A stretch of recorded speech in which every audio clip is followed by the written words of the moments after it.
أحييكم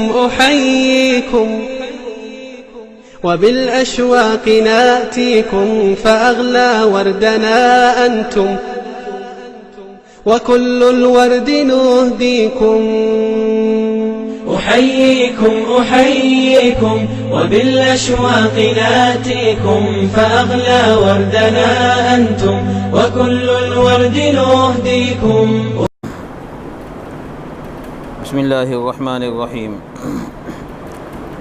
فبين أنا أمشي في سوق المدينة إذا نبطي من نبط أهل الشام ممن قدم بالطعام يبيعه بالمدينة يقول: ما يدل على كعب بن مالك؟ قال: فطفق الناس يشيرون له إلي حتى جاءني، فدفع إلي كتابا من ملك غسان، وكنت كاتبا فقرأته فإذا فيه: أما بعد فإنه قد بلغنا أن صاحبك قد جفاك، ولم يجعك الله في بدار هوان ولا مزيعة، فالحق بنا نواسك. فقال: قلت حين قرأتها: وهذه أيضا من البلاء. فتيممت بها التنور فسجرتها حتى إذا مضت 40 من 50 واستلبث الوحي إذا رسول الله صلى الله عليه وسلم يأتيني فقال: إن رسول الله صلى الله عليه وسلم يأمرك أن تعتزل امرأتك. فقلت: أطلقها أم ماذا أفعل؟ فقال: لا، بل اعتزلها فلا تقربنها. قال: فأرسل إلى صاحبي بمثل ذلك. فقلت لامرأتي: الحقي بأهلك فكوني عندهم حتى يقضي الله في هذا الأمر. فجاءت امرأة هلال بن أمية رسول الله صلى الله عليه وسلم فقالت له: يا رسول الله، إن هلال بن أمية شيخ ضائع ليس له خادم، فهل تكره أن أخدمه؟ قال: لا، ولكن لا يقربنك. فقالت: إنه والله ما به من حركة إلى شيء، ووالله ما زال يبكي منذ كان من أمره ما كان إلى يومه هذا. فقال لي بعض أهلي: لو استأذنت رسول الله صلى الله عليه وسلم في امرأتك فقد أذن لامرأة هلال بن أمية أن تخدمه. فقلت: لا أستأذن فيها رسول الله صلى الله عليه وسلم، وما يدريني ماذا يقول رسول الله صلى الله عليه وسلم إذا استأذنته فيها، وأنا رجل شاب. فلبثت بذلك 10 ليال، فكمل لنا 50 ليلة من حين نهي عن كلامنا. ثم صليت صلاة الفجر صباح 50 ليلة على ظهر بيت من بيوتنا. فبين أنا جالس على الحال التي ذكر الله تعالى منا قد ضاقت علي نفسي وضاقت علي الأرض بما رحبت، سمعت صوت صارخ أوفى على سلع يقول بأعلى صوته: يا كعب بن مالك أبشر. فخررت ساجدا وعرفت أنه قد جاء فرج. فآذن رسول الله صلى الله عليه وسلم الناس بتوبة الله عز وجل علينا حين صلى صلاة الفجر. فذهب الناس يبشروننا، فذهب قبل صاحبي مبشرون، وركض إلي رجل فرسا وسعى ساع من أسلم قبلي وأوفى على الجبل، فكان الصوت أسرع من الفرس. فلما جاءني الذي سمعت صوته يبشرني فنزعت له ثوبي فكسوتهما إياه ببشراه، فوالله ما أملك غيرهما يومئذ، واستعرت ثوبين فلبستهما وانطلقت أتأمم رسول الله صلی اللہ علیہ وسلم۔ محترم دوستو، بزرگوں، 40 دن گزر گئے تھے بات چھوڑے ہوئے۔ حضرت کعب بن مالک رضی اللہ تعالی عنہ اور ان کے 2 ساتھی، ان کے ساتھ بات چھوڑنے کا جو حکم ہوا تھا اس کے 40 دن ہو چکے تھے۔ ایک مستقل پریشانی تھی کہ مسلمانوں کی جانب سے اللہ کے رسول کے حکم کے مطابق بات چیت چھوڑ دی گئی۔ بس انہی غم کی حالت میں یہ تینوں حضرات تھے کہ ایک دوسرا حکم نبی کریم صلی اللہ علیہ وسلم کی طرف سے آیا کہ اپنی بیویوں کو چھوڑ دو، اپنی بیویوں سے علیحدہ ہو جاؤ۔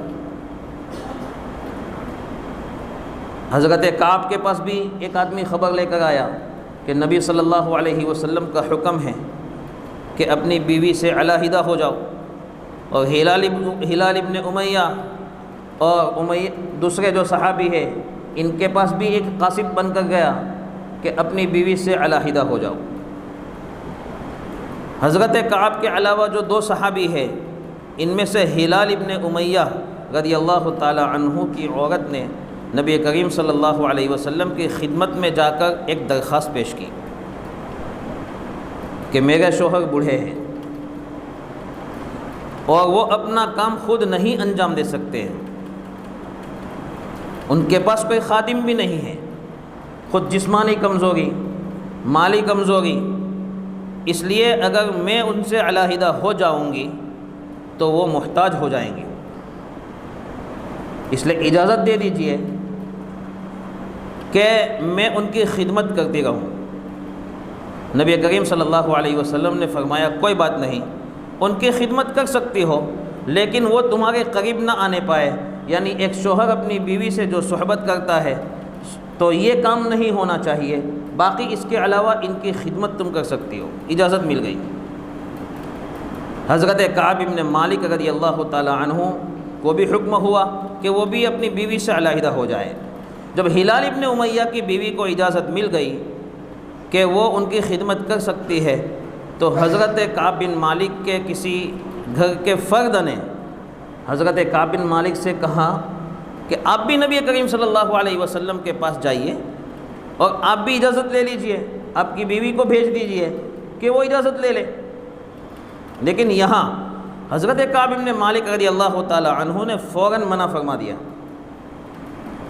اور یہ فرمایا کہ میں نوجوان ہوں، طاقتور آدمی ہوں، نبی کریم صلی اللہ علیہ وسلم کے پاس اگر میں اپنی عورت کو بھیجتا ہوں تو ہو سکتا ہے کہ اللہ کے رسول صلی اللہ علیہ وسلم نوجوانی کو دیکھ کر اجازت نہ دیں، اس لیے میں اجازت لینے کے لیے بھیجوں گا نہیں۔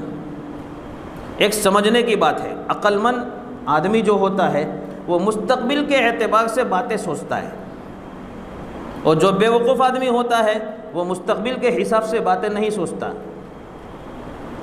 حضرت کعب بن مالک رضی اللہ تعالی عنہ نے مستقبل سوچا کہ ہو سکتا ہے نبی صلی اللہ علیہ وسلم اجازت نہ دیں، اس لیے بہتر یہ ہے کہ اجازت لینے کے لیے جائے ہی نہیں، اس لیے نہیں بھیجا ہی نہ گیا۔ اس لیے اللہ کے رسول صلی اللہ علیہ وسلم ایک حدیث میں فرماتے ہیں لا عقل کالتدبیر، بھوشیہ وہ مستقبل سوچ کر کام کرنے کے مقابلے میں کوئی عقل مندی نہیں، اس سے بڑھ کر کوئی عقل مندی نہیں کہ آدمی مستقبل کو سوچ کر کام انجام دے۔ ہمارے بہت سارے ساتھی اپنی زمینوں کو بیچتے چلے جاتے ہیں، جب ان سے کہا جاتا ہے اپنی اولاد کی فکر کرو، آگے چل کے یہ اولاد ان زمینوں سے محروم ہو جائے گی، تو وہ کیا جواب میں ہم کو جواب کیا دیتے ہیں وہ اصل مجھے سنانا ہے، ہماری قسمت میں جو لکھا ہے ہم کھا رہے ہیں، اولاد اپنی قسمت لے کر آئے گی، یہ ان کا جواب ہوتا ہے۔ تو یہ غلط ہے۔ خود نبی کریم صلی اللہ علیہ وسلم نے اپنی حدیث مبارک میں یہ ارشاد فرمایا ہے کہ اس زمین کی قیمت میں کوئی برکت نہیں ہے جس قیمت کو دوسری زمین میں نہ ڈالا گیا ہو۔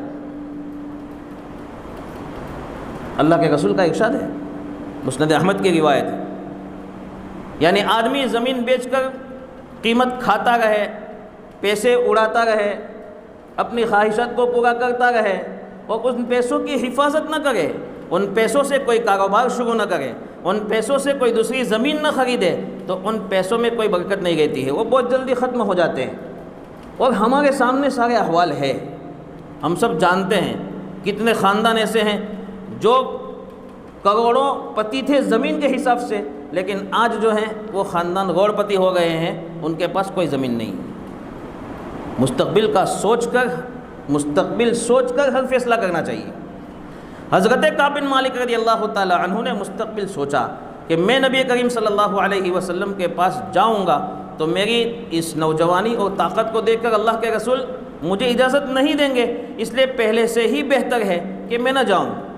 اس لیے کام کون سے کرنے کے ہیں اور کام کون سے چھوڑنے کے ہیں یہ عاقل آدمی کو، عقل مند آدمی کو سمجھ کر اس کام کو کرنا چاہیے، سوچنا چاہیے کہ کون سا کام کرنے کے قابل ہے اور کون سا کام چھوڑنے کے قابل ہے۔ تو حضرت کعب بن مالک رضی اللہ تعالیٰ عنہ نہیں گئے، لیکن جیسے ہی وہ قاصد ان کے پاس پہنچے تھے تو حضرت کعب بن مالک نے ایک سوال کیا تھا ان سے کہ میرے نبی محمد صلی اللہ علیہ وسلم کا جو حکم ہے کہ اپنی بیوی سے علیحدہ رہیں، اس کا کیا مطلب ہے؟ کیا یہ مطلب ہے کہ میں اپنی بیوی کو طلاق دے دوں، یا یہ مطلب ہے کہ میں یا اس کے علاوہ کوئی اور کام کروں؟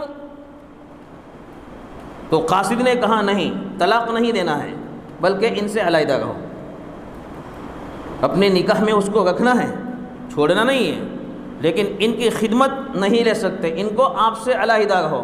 اس لیے حضرت کعب بن مالک رضی اللہ تعالی عنہ نے نبی کریم صلی اللہ علیہ وسلم کے حکم کے مطابق اپنی بیوی سے کہا الحقی باہلک، اپنے گھر چلی جاؤ، اپنے میکے چلی جاؤ، وہاں بھیج دیا، کیونکہ وہ جوان تھے۔ اگر وہ اپنے گھر میں ہی رکھتے تو ممکن ہے کہ کہیں صحبت کا موقع آ جاتا، خواہش کا غلبہ ہو جاتا، جس کے نتیجے میں نبی کریم صلی اللہ علیہ وسلم کی حکم کی خلاف ورزی ہوتی۔ اس لیے یہ فرما دیا الحقی باہلک، اپنے گھر چلی جاؤ۔ طلاق مقصود نہیں تھی، بس گھر بھیج دینا تھا تاکہ علیحدہ رہ سکے، نبی کے حکم کو پورا کر سکے۔ ایک بات یہاں میں بتانا چاہتا ہوں، ہمارے بہت سارے بھائیوں کی زبان سے کبھی غصے میں یہ بات جو حضرت کعب نے اپنی بیوی سے کہی تھی وہ نکل جاتی ہے، تاگا گھیر چلی جا، یہ لفظ نکلتا ہے، تیرے گھر چلی جا۔ تیرے گھر چلی جا یہ لفظ طلاق کا لفظ ہے۔ فرق صرف اتنا ہے کہ کوئی آدمی اپنی بیوی کو طلاق کہتا ہے کہ طلاق، تجھے طلاق، تو وہ طلاق ہو جاتی ہے، طلاق کی نیت ہو یا نہ ہو۔ لیکن تیرے گھر چلی جا، تارا باپ نہ گھیر چلی جا، یہ لفظ جب انسان کہتا ہے اپنی بیوی سے تو ایسے وقت میں اگر وہ طلاق کی نیت کرتا ہے، اس کا مطلب کہ ہم دونوں میں طلاق ہو گئی، تو وہ طلاق ہو جاتی ہے، اور طلاق کی نیت اس کی نہیں ہے، بلکہ اس کا مقصد یہ ہے کہ کچھ راحت اور سکون ہو جائے، جھگڑا ٹھنڈا پڑ جائے، اس لیے اپنے باپ کے گھر کچھ دن رہ لیں، یہ مقصد ہے، تو وہ طلاق نہیں ہوگی۔ اس لیے لڑائی کے دوران میں، غصے کی حالت میں اگر یہ الفاظ کہہ دیے اور نیت طلاق کی ہوگی تو وہ طلاق ہو جائے گی۔ اس لیے ایسے الفاظ کے استعمال سے گریز کریں، احتیاط کریں۔ حضرت کعب بن مالک رضی اللہ تعالی عنہ نے اپنی بیوی کو گھر بھیج دیا، اور ہلال ابن امیہ رضی اللہ تعالی عنہ کی بیوی ان کے گھر ہی رہی ان کی خدمت کے لیے۔ یہ 40 دن کے بعد 41 دن سے یہ حکم شروع ہوا، تو دو بڑی بڑی پریشانیاں آئی۔ پہلی پریشانی 40 دن تک تو بات چیت چھوڑ دی گئی، دوسری پریشانی اپنی بیوی سے علیحدہ ہونے کا حکم آ گیا، ایک تیسری پریشانی حضرت کعب پر آئی۔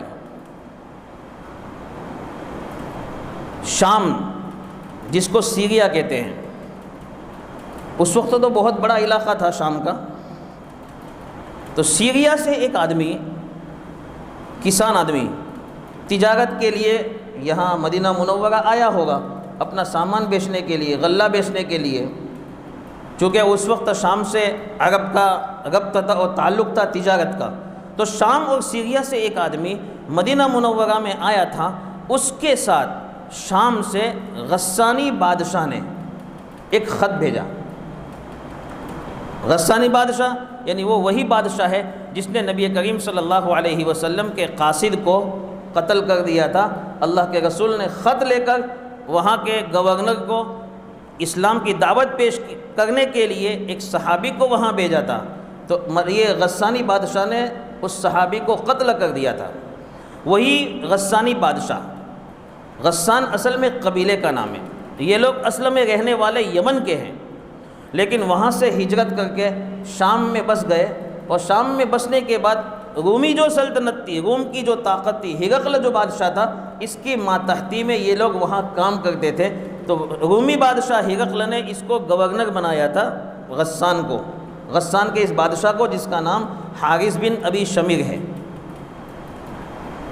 غسانی بادشاہ کو پتہ چلا ہوگا کہ مدینہ میں ایک واقعہ ہوا ہے، جس میں محمد صلی اللہ علیہ وسلم کے کچھ صحابہ کو علیحدہ کر دیا گیا ہے۔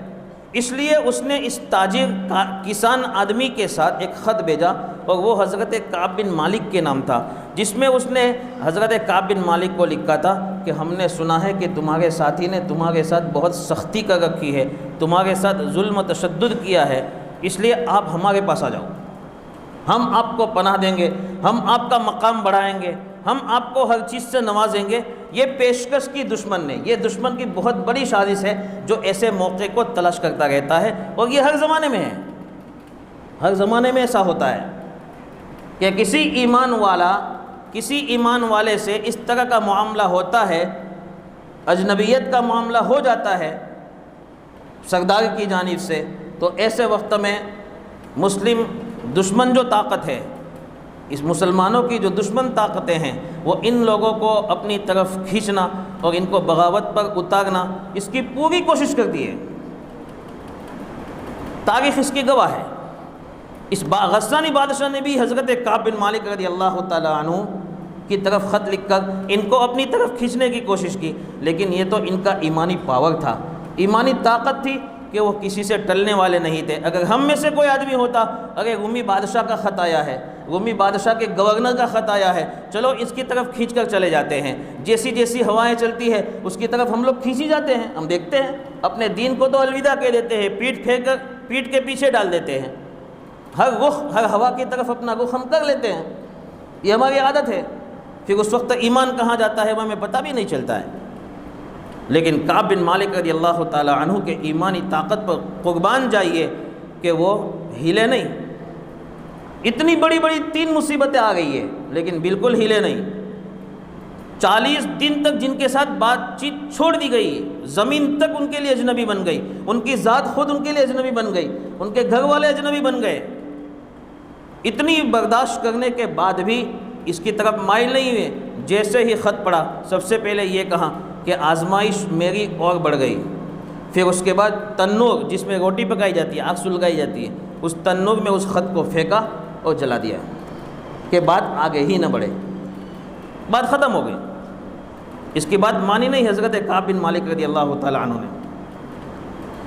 الغرض بیوی کو چھوڑ کر 10 دن ہوئے، یعنی کل 50 دن 50 دن مکمل ہوئے۔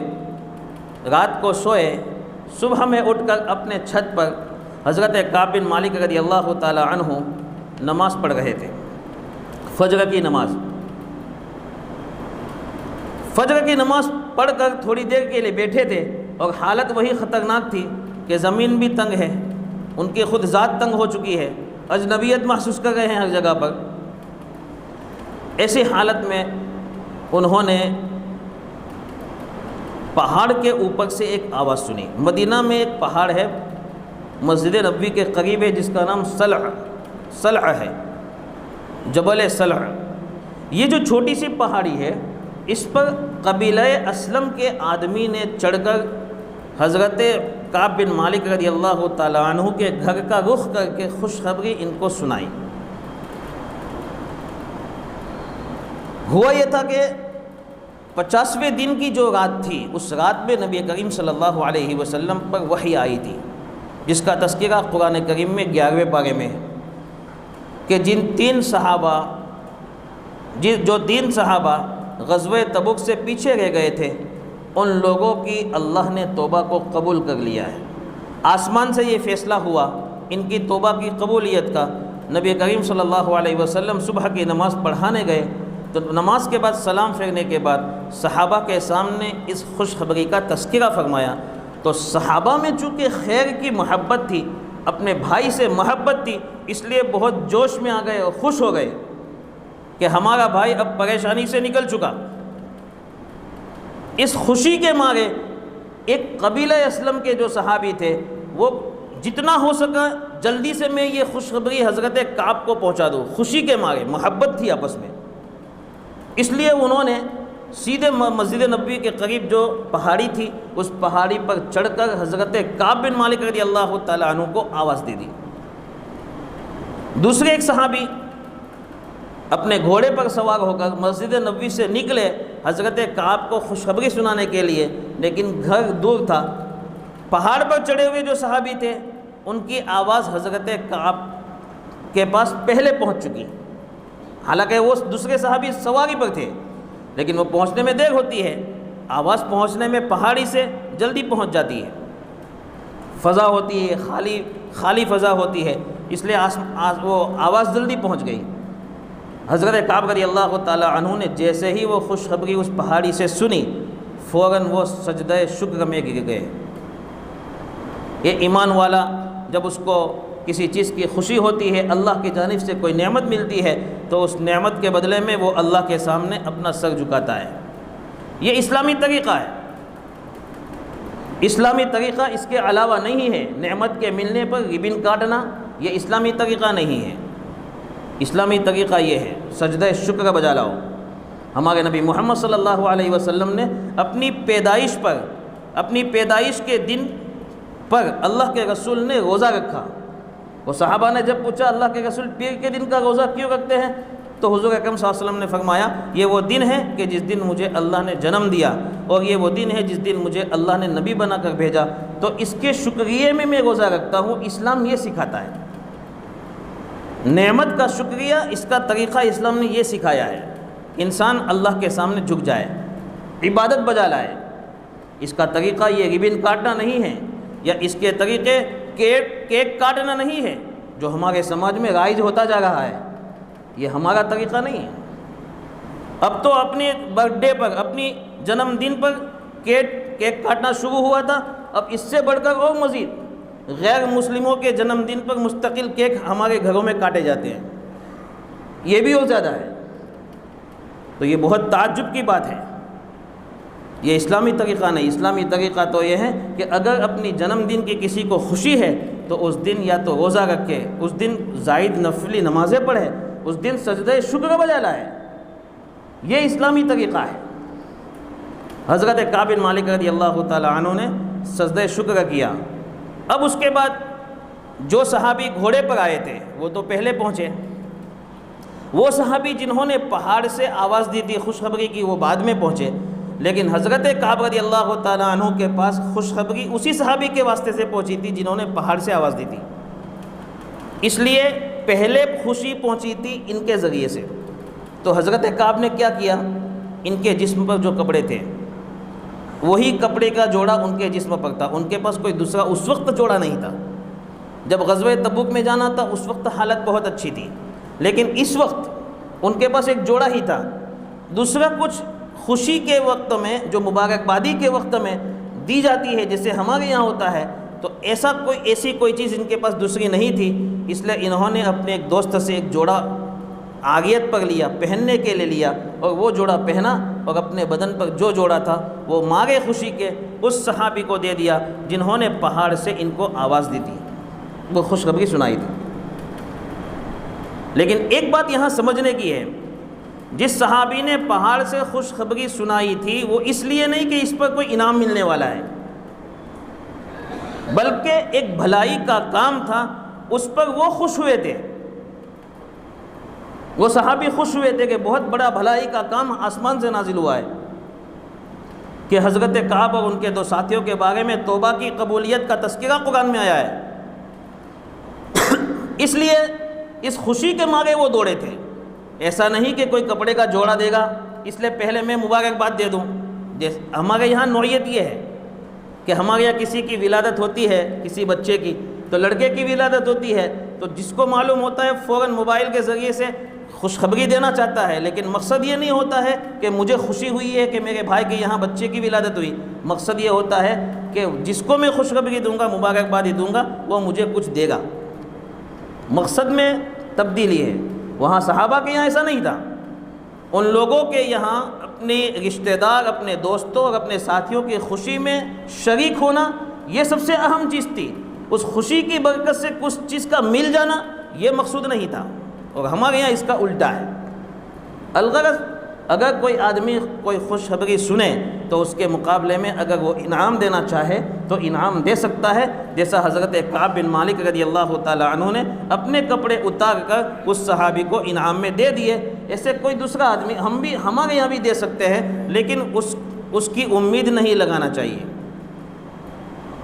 اور ایک اور بات یاد آئی کہ جب عقیقہ بچے کا ہوتا ہے تو اس وقت جب اس کے سر کے بال اتارے جاتے ہیں تو مسئلے کے اعتبار سے اس بال کی بقدر چاندی صدقہ کرنا یہ مستحب ہے، لیکن سمجھتے لوگ کیا ہے ہمارے یہاں کہ جس بھائی کا بچہ ہے اس بھائی کی بہنیں یہ سمجھتی ہے کہ اس بال کی بقدر چاندی ہمارا حق ہے۔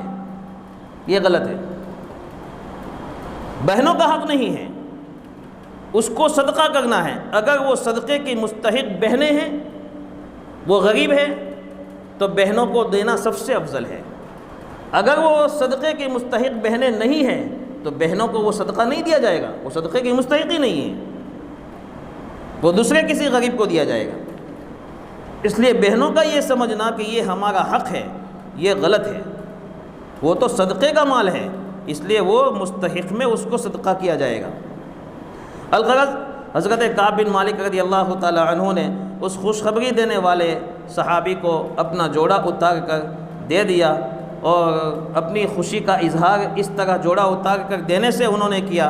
اس طرح اگر ہم بھی کسی خوشی کے موقع پر سامنے والے کو خوشخبری سنانے والے کو مبارکبادی دینے والے کو اگر اس طرح کوئی انعام دیتے ہیں تو اس میں ہمارے لیے گنجائش ہے، دے سکتے ہیں، لیکن شرط یہ ہے کہ سامنے والا اس امید پر خوشخبری نہ دے، بلکہ سامنے والا اس مقصد سے خوشخبری دے کہ میرے یہاں رشتہ دار کی خوشی میری خوشی ہے، یہ خوشی کا کام اللہ نے ایک نعمت دی ہے تو اس پر مجھے بھی خوشی ہوئی ہے، یہ خوشی سمجھ کر محسوس